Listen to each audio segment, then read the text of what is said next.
Testing, 1, 2, 3. Testing, 1, 2, 3. Yeah, the international bankers, they have been around since the Rothschilds had their 5 sons and spread them around different countries. Uh, that's where fascism, in a real organized way, like mercantilism was fascism before the Rothschilds, but the bankers, the Rothschilds, swapped spit with England and the king, and they had a central bank set up, and then whenever England went into another country, they would take the banking with them, and so, like the Rothschilds would say, well, I'll give you more soldiers if you let me set up a central bank there.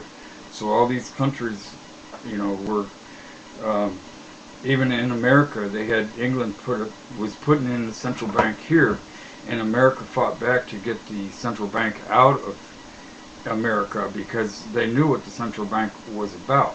Unfortunately, over the years, people forgot all about what the central bank was all about. Now, what I wanted to explain, because a lot of people can't wrap their mind around it, but it's just because of all the pieces. You just got to get certain pieces and forget all the minutia. That's the way I find out different things. Like the great big piece of the puzzle is the Rothschilds. Then, and just recently, in the last 1.5 years, there's pieces of the puzzle that really help to show what's really going on now. And that's that the Rothschilds funded both the Rockefellers and Morgans. And they became the first, like, international, really big corporation things. Like Rockefeller set up both Shell and Standard Oil, which became the Seven Sisters. So you can imagine how big the Rockefellers are when they have started Shell and Standard and Shell became the Seven Sisters.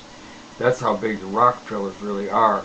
But just like J.P. Morgan, when J.P. Morgan died, they thought he was the richest man in the world because he had all these railroads and stuff. The railroads that came by, and anybody that didn't go along with the railroads were in big trouble. Well, he only owned 10% of his stock. Actually, the Rothschilds owned the rest. You see, the Rothschilds started the stock market, the modern day stock market, right along with the banking. So it's all been a casino banking stock market scheme. And they also owned the papers back then, and they own the papers now. Reuters and AP are both owned by the Rothschilds. And so, anyway, IBM is another international organization. The Fortune 500 a lot of them are tied in with international banking. And in a way, it seems good for them because they, like the bankers, don't have to necessarily abide by our laws because they're international, so they can avoid they have a lot of international loopholes. And IBM was the first one to interface computer numbers on people's skin. That's how demeaning they are. That's the slave ship we've been on. Slave trading was no accident, and there's still slave trading going on right now.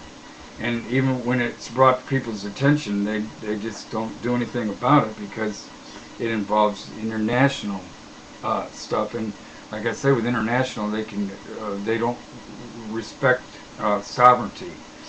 And Bush didn't respect sovereignty. As a matter of fact, Prescott Bush, the father of the first president, wanted to overthrow the government. He told General Smedley Butler that he wanted to overthrow our government, and they almost did it, but Smedley Butler didn't go along with it.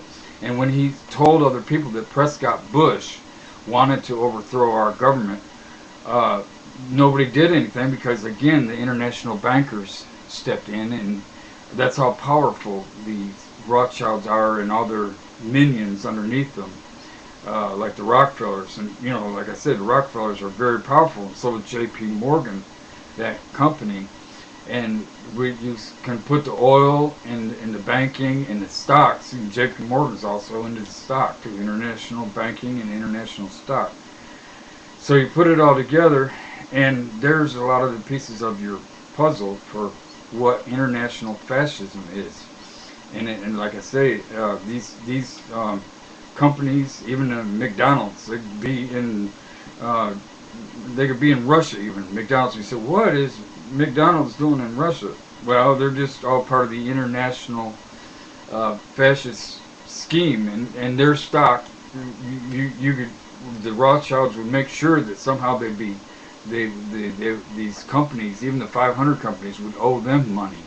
They always come out ahead. They say, oh, every country in the world owes them money. See, because they have this casino gambling that's rigged. It's been rigged for 300 years, and people just, it's so powerful, and they can't wrap their mind about even what it's about to even try to do anything about it. But it's followed us our whole lives, see. And so you might think, well, man, I must not be doing things right. I've been working my whole life. I'm not getting into it. Well, you won't unless we all confront this and get them out of our country again, like the stones that our forefathers had to get them out of our country. We got to get those vipers out of our country, just the way that the founders of our Constitution did a long time ago. We got to get them out and keep them out. Thank you very much.